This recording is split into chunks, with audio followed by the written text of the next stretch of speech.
A sure way of making enemies, and how to avoid it.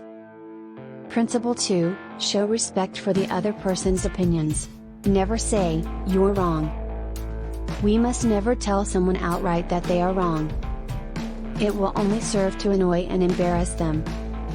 Nobody loves to be embarrassed, therefore we shouldn't be too direct.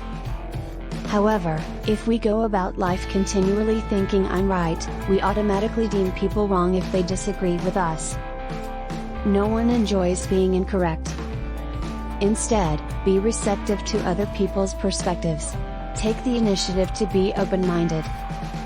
Next time you find yourself feeling upset or disagreeing with another person's point of view, stop shaking your head and reconsider how you express yourself. Instead of saying, "No, you're wrong," ask, "Why do you see it that way?" You may even ask for permission to express your point of view, which prepares the other person to listen to your thoughts with a less critical mentality. From How to Win Friends and Influence People by Dale Carnegie. Part 3, How to Win People to Your Way of Thinking. Subscribe, like, follow for more.